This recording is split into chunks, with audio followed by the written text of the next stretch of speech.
Hola, bienvenidos a este espacio de entrevistas de Empresa Exterior, el diario económico del negocio exterior de España. Con motivo de nuestro 20º aniversario, seguimos analizando lo que han dado de sí estas 2 décadas del siglo XXI para el sector exterior de nuestro país, invitando para ello a expertos de diferentes sectores. Nuestro invitado de hoy es David Uclés Aguilera, que es economista del Grupo Cooperativo Cajamar. Bienvenido, David. Hola, ¿qué tal? ¿Cómo estamos?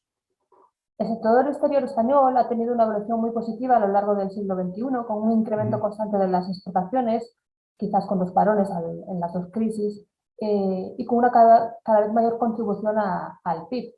Desde el punto de vista de Cajamar, ¿cuáles han sido las claves y los protagonistas que justifican, que explican estos buenos datos? Pues mira, lo primero, efectivamente, lo que has comentado, ¿no? Solo durante 2 años hemos tenido reducción de las exportaciones. Uno fue la crisis bueno, la gran crisis financiera internacional, y otro fue durante la época del COVID, en el año 2020. El resto de años todos hemos estado con tasas de crecimiento positivas. De hecho, el peso de las exportaciones sobre el PIB ha pasado del 19,2% al 26,3% del último año. Y esto habría que plantearlo dentro de un entorno que es bastante interesante, porque es probablemente la época de la historia en la que mayor grado de apertura comercial ha habido en el mundo. Es decir, que nosotros hayamos sido capaces de aumentar nuestras exportaciones año con año en el periodo de tiempo en el que más ha crecido el comercio internacional, pues no deja de ser pues, hombre, una cosa en cierta parte también razonable, pero como supongo que tendremos ocasión de hablar, veremos que incluso hemos incrementado el precio medio de nuestros bienes. Por lo tanto, es decir, lo hemos hecho incluso ganando más por cada producto que vendíamos, ¿no? ¿Y cuáles han sido las razones? Bueno, pues yo creo que hay alguna de fondo, ¿no? Yo creo principalmente 2. Una es el gran esfuerzo inversor que hizo la empresa española durante los primeros años del siglo XXI. Se ha invertido mucho en bienes de equipo, y esa inversión en bienes de equipo lógicamente era para mejorar la productividad y la competitividad de nuestras empresas. Esa es la primera parte. La segunda parte es, una vez que soy competitivo, me encuentro con que el mercado nacional se me ha caído. Es decir, nos encontramos que al final de la primera década con una parálisis absoluta del mercado nacional. ¿Y qué puedo hacer? Pues dado que soy competitivo y soy mucho más productivo que antes, pues me voy a buscar en los mercados internacionales. Y el gran boom del comercio internacional español se produce, curiosamente, a partir de la crisis financiera internacional, que además es digno de verse. Si uno ve el gráfico, no deja de sorprender cómo cambia la pendiente antes de la crisis y después de la crisis. Y luego, con respecto a los protagonistas, pues, hombre, ya sabes que el Grupo Cooperativo Cajamar estamos muy especializados en el sector agroalimentario, y este ha sido uno de los principales protagonistas, sobre todo de este segundo boom, ¿no? de lo que viene siendo a partir de la entrada en crisis.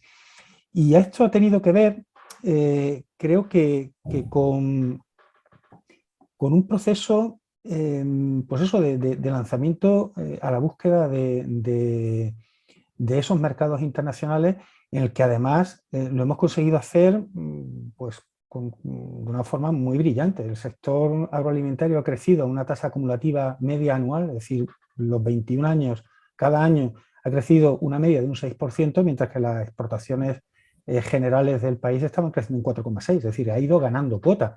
Tanto es así que hemos pasado de ser el 14,3% de las exportaciones de bienes españolas a ser casi el 19%. Y con tendencia a seguir creciendo. Entonces, desde ese punto de vista, vemos que el sector alimentario pues, ha tenido un comportamiento ejemplar, porque además todo esto es casi a partir del año 2009, y que viene a ser también un poco una extensión de algo que ya se producía solo en el sector de frutas y hortalizas. Las frutas y hortalizas empezaron la carrera internacional a mediados del siglo XX, y que lo que ha hecho ha sido extenderse, generalizarse en este siglo XXI al resto de los subsectores. Y en estos buenos datos, ¿cuál ha sido la contribución del sector financiero en general y en particular de un grupo como el vuestro, Cajamar? ¿Qué hitos destacarían la evolución del grupo cooperativo en estas 2 décadas? Bueno, creo que es decir, lo primero es una labor de acompañamiento. Como ya he dicho, nosotros somos el resultado de la fusión bueno, de la integración, no voy a contar las fusionadas, pero de 20 entidades que tenemos naturaleza de caja rural, ¿no? Eso quiere decir que estamos muy vinculados al sector agroalimentario desde nuestro origen, desde nuestros orígenes rurales, que es donde se obtiene la mayor parte de la producción agroalimentaria española. Por lo tanto, nosotros hemos estado siempre muy pegados a ese entorno. Pero bueno, que tampoco es una cosa muy específica nuestra, porque la banca española ha sido siempre, ha tenido un sesgo minorista muy importante. Y eso implica que hemos estado muy cerca de las familias y de las pymes, ¿no? Y como la inmensa mayoría de las empresas españolas son pymes, pues cuando éstas han dado el paso hacia el exterior, pues de forma natural las entidades financieras les hemos ido acompañando. Con respecto a los hitos que me preguntas del Grupo Cooperativo Cajamar, yo señalaría tres principales. El primero fue en el año 2000, bueno, de los últimos años, ¿vale? Pues estas primeras operaciones, pues cuando el sector empezó a internacionalizarse, nosotros le estuvimos acompañando, ¿no? Pero en los últimos tiempos hemos profesionalizado mucho la gestión de la financiación del comercio exterior y de la internacionalización de las empresas en la entidad.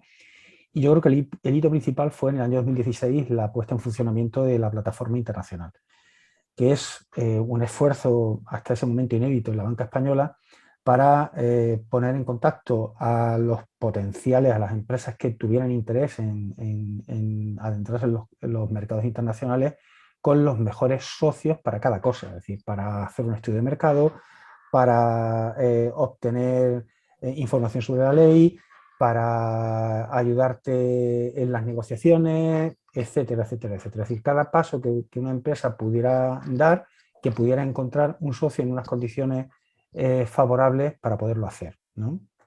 Ese es el primer hito. El segundo hito ha sido incorporarnos al sistema GPI de SWIFT, mediante el cual solo 6 entidades financieras españolas ahora mismo estamos en ese entorno.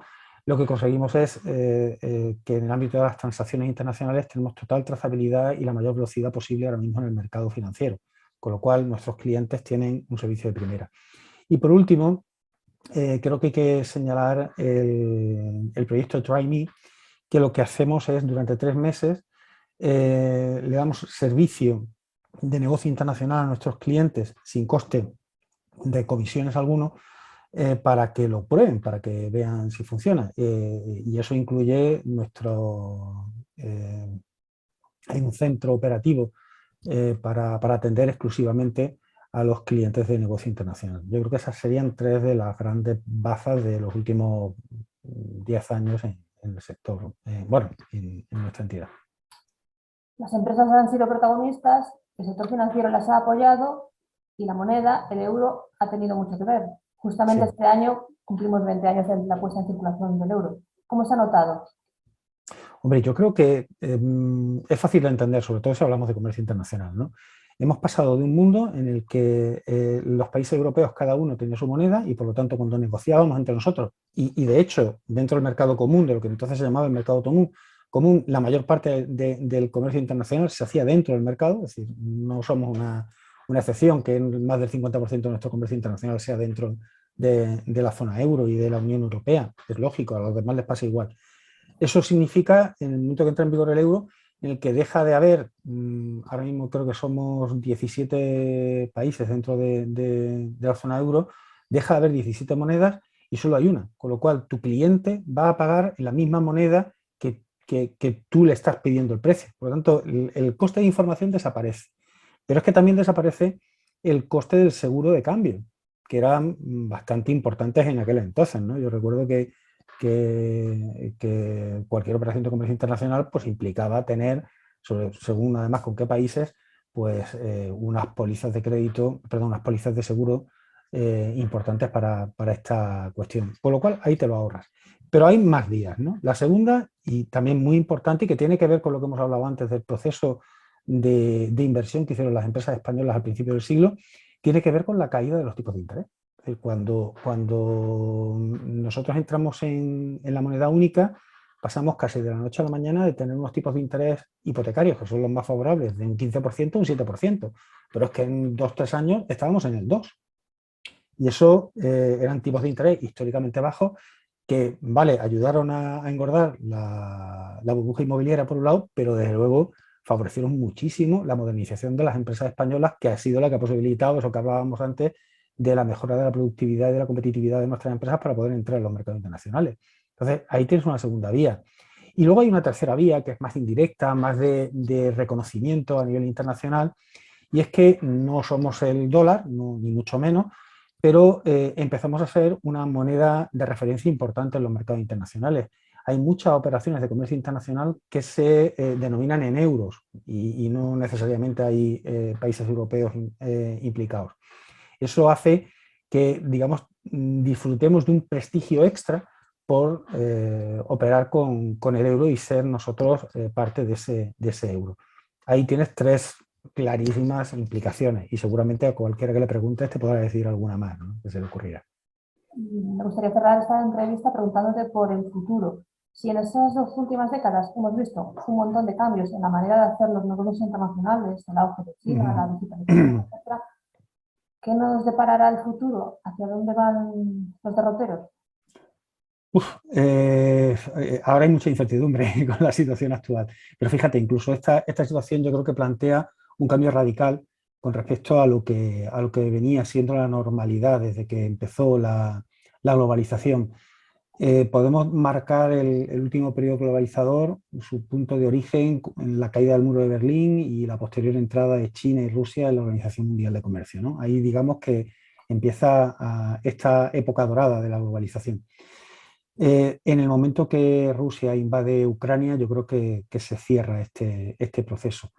No solo porque nos hayamos peleado, entre comillas, con Rusia y hayamos cerrado la mayor parte de nuestras relaciones de comercio internacional con ella, sino que es que añadiendo a eso, pues había que plantear que llevamos ya unos años de cierto malestar de las sociedades con respecto a la globalización y desde luego unos conflictos latentes y crecientes y cada vez más constantes entre Estados Unidos y esa nueva gran potencia que es China, ¿no? Hay cada vez más conflictos comerciales entre ellos.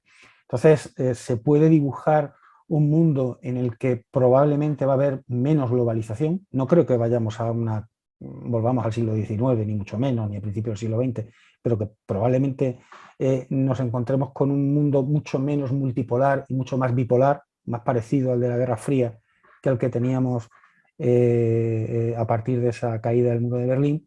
Eso por un lado, ¿no?, que puede marcar pues, que haya mucha renacionalización de producciones que se consideren estratégicas, que se pongan barreras al comercio internacional en determinado tipo de bienes. De hecho, ahora mismo con los alimentos estamos viéndolo, ¿no?, cómo están surgiendo barreras para evitar el desabastecimiento de los mercados nacionales, y es una tendencia preocupante. Y luego hay otras dos que yo creo que sí que están bastante más claras, y una es la digitalización, es decir, es un proceso que lleva con nosotros ya mucho tiempo, que sector en el que entra, sector que le da la vuelta como un calcetín y lo revoluciona, y poco a poco va entrando en más y más y más sectores, con lo cual creo que llegará un momento en el que poco habrá que no tenga una parte, por lo menos una parte de su negocio sea digital, ¿no?, aunque solo sean los pagos, los cobros y los pagos.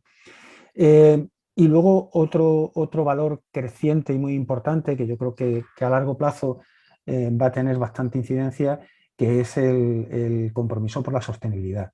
Creo que los consumidores somos conscientes de lo que ha supuesto, de lo que está suponiendo la huella de nuestra actividad en el medio ambiente, y estamos empezando a exigir a las empresas que también sean consecuentes, ¿no?, que produzcan de una manera mucho más limpia y mucho más sostenible. Entonces, hoy a lo mejor lo miran 4 o 5 en la etiqueta, pero dentro de 20 o 30 años probablemente el que no sea sostenible no estará en el mercado. Pues muchas gracias, David, por compartir con nosotros este análisis de lo que ha sido la evolución de los negocios internacionales de nuestras empresas y también las perspectivas de futuro. Muchas gracias a vosotros. Hoy hemos entrevistado a David Fucles Aguilera, economista del Grupo Cooperativo Cajamar. Hasta una próxima ocasión. Hasta la próxima.